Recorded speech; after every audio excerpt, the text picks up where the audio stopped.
আসার কারণে আমার একজন সহকর্মী আজকে রাতে সকালবেলা 8:30টার দিকে তিনি ইন্তেকাল করেছেন। আমি আমার সহকর্মীর মৃত্যুতে খুবই ব্যথিত, ক্ষুব্ধ।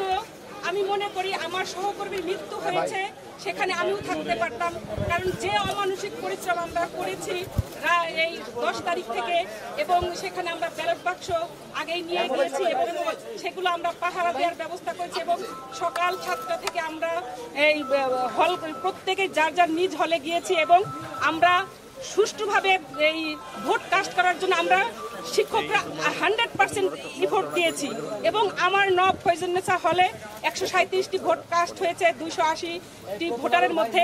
আমরা সম্পূর্ণ, কেউ যদি বলে যে 0.0% কি 1% যে এখানে কারচুপি হয়েছে কি অথবা অনৈতিক হয়েছে, সেটা না।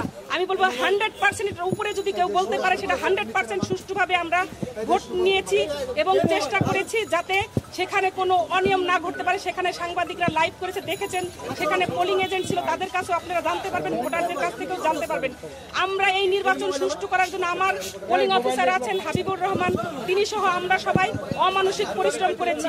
অমানসিক পরিশ্রমের পর আমরা জানি যে এখানে ভোটটা মেশিনের মাধ্যমে কাউন্ট হবে। আমাদেরকে মত বিনিময় সবাই বলা হয়েছিল যে আমরা শুধু ভোটটা কাস্ট করে আমরা এখানে সিনেট ভবনে দিব। আমি তাদেরকে প্রশ্ন করেছিলাম যে আমাদের এই ভোট কাস্টের পর গণনা কোথায় হবে। নির্বাচন কমিশনের সদস্য সচিব তিনি আমাদের জানিয়েছিলেন সিনেট ভবনে।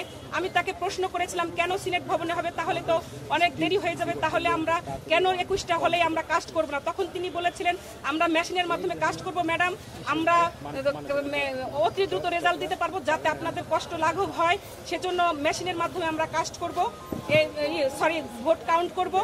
আমরা সেটাই মেনে নিয়েছি, আমরা সেটাই জানতাম। আপনার প্রিয় কাপড়ের যত্নে এলো এনজাইম সমৃদ্ধ Arik silver wash detergent powder 500 গ্রাম মাত্র 70 টাকা। প্রিমার্ক। কিন্তু রাত 10 তারিখ রাতের পরে নোটিশ আসছে হঠাৎ করে, যে আমি জানতাম না সেটা। আমার প্রভোস্ট আমাকে গতকাল 11 তারিখে যখন ভোট নিচ্ছিলাম তখন আমাকে বলেছেন যে আমাদের তো ওইখানে থাকতে হবে, ম্যানুয়াল পদ্ধতিতে হবে। যদি ম্যানুয়াল পদ্ধতিতে হয় তাহলে যখন সরে আসলেন তারা মেশিনের কার্যক্রম থেকে, তাহলে ম্যানুয়াল পদ্ধতি হলেই যদি ভোট কাউন্ট হতো তাহলে দেখা যেত যে বিভিন্ন হলে রাত 10টার মধ্যে রেজাল্ট হয়ে যেত। আমরা এখানে নির্বাচন কমিশনে নিয়ে আসতাম, 11টার মধ্যে রেজাল্ট হয়ে যেত। আর 11টার মধ্যে যদি রেজাল্ট হয়ে যেত তাহলে আমার সহকর্মীর মৃত্যু দেখতে হতো না, কারণ তিনি সারাদিন অমানসিক পরিশ্রম করার পরে রেস্টে গিয়েছেন। কারণ তাকেও তো বলা হয়েছে যে আবার কাউন্টিং এর জন্য আসতে হবে। তিনি হয়তো স্ট্রেস নিয়ে ঘুমাতে পারেননি কখন তাকে ফোন দেওয়া হবে, যেমন আমি স্ট্রেস নিয়ে ঘুমাতে পারিনি যে আমাকে কখন ফোন দেওয়া হবে আমার হলের এই ম্যানুয়াল পদ্ধতিতে কাউন্টিং এর জন্য। আমি সারা রাত ঘুমাতে পারিনি। তিনি এই জন্য সকালে হয়তো স্ট্রেস নিয়ে ঘুমাতে গিয়েছেন, তার ঘুমটা পর্যাপ্ত হয়নি, অমানসিক পরিশ্রম, সেটা তিনি তাড়াহুড়া করে এসেছেন। আমি যতটুকু জানি তাকে ফোন দেওয়া হয়েছে, তিনি অসুস্থতার কারণে ফোন ধরতে পারেননি, কিন্তু তাকে গার্ড দিয়ে ডেকে নিয়ে তারপরে তার বাসায় নক করে তারপরে তাকে নিয়ে আসা হয়েছে। এবং তিনি তার সহকর্মী যিনি প্রীতিলতা হলের পোলিং অফিসার ছিলেন, তার সহকর্মী জান্নাতুল ফেরদৌস, তিনি আমাকে জানিয়েছেন যে আমিও সেখানে গিয়েছিলাম, ফারহানা আফরিন দুতি তিনিও এসেছিলেন পোলিং অফিসার, এবং জান্নাতুল ফেরদৌস তারাও এসেছিলেন। এবং তিনি তাড়াহুড়া করে 3 তলায় উঠতে গিয়ে, আমাদের যেহেতু লিফটের ব্যবস্থা নেই, 3 তলায় উঠতে গিয়ে তিনি দরজার সাথে ধাক্কা খেয়ে পড়ে যান তাড়াহুড়া করে উঠতে গিয়ে, এবং সহকর্মী আসলে সম্ভবত তার কিছুক্ষণের মধ্যেই তিনি মারা যান আসলে হসপিটালে নেওয়ার আগেই। যদি কালকেই যদি এই ভোট কাউন্ট করে রেজাল্ট দেওয়া হতো তাহলে আমার সহকর্মীর মৃত্যু দেখতে হতো না, আমাদের কান্না করতে হতো না, আমাদের এখানে এসে আপনাদের সামনে বক্তব্য দিতে হতো না। আমার সহকর্মীর মৃত্যু আমাকে ব্যথিত করেছে। কেন আমাদের সহকর্মী, অনেক সহকর্মী অসুস্থ হয়েছেন। আমি জানি যে চারুকলা বিভাগের কাজী মোহাম্মদ মহসিন তিনি অসুস্থ হয়ে গেছেন, তার সহকর্মীর মৃত্যুতে তিনিও একজন রিটার্নিং অফিসার। তাহলে ভোট কাউন্ট কিভাবে হবে? কেন এই ম্যানুয়াল পদ্ধতিতে নেওয়া হলো আমার প্রশ্ন।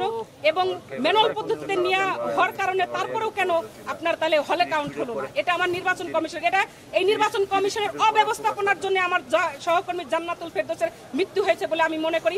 আমি এই মৃত্যুর বিচার চাই, এই মৃত্যুর সঠিক বিচার চাই। বিশ্ববিদ্যালয় প্রশাসনকে এই অব্যবস্থাপনার জন্য দায়ী করছে, এবং আমার এই মৃত্যুর জন্য বিশ্ববিদ্যালয় প্রশাসন দায়ী নিতে হবে, এবং এই জান্নাতুল ফেরদৌসের পরিবারকে তার ক্ষতিপূরণ দাবি করছি আমি, তাকে ক্ষতিপূরণ দিতে হবে।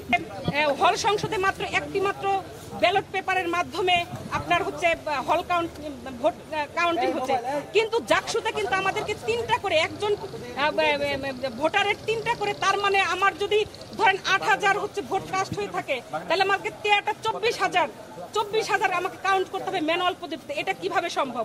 তাহলে তো এভাবে 3 দিনেও সম্ভব হবে না। তাহলে আমরা এটা কিভাবে এই পদ্ধতির আমরা পরিবর্তন চাই। এটা আমরা কোনো ক্রমে আমরা অমানসিক পরিস্থিতি, আমরা শিক্ষক, আমাদের পরিবার আছে, আমাদের শারীরিক মানসিক স্ট্রেস আছে, আমরা আর এই স্ট্রেস নিতে পারছি না। আমি আপনারা ভোট গণনা থেকে বিরত থাকবেন? সেটা আমার সহকর্মীরাই সিদ্ধান্ত নেবেন, তারা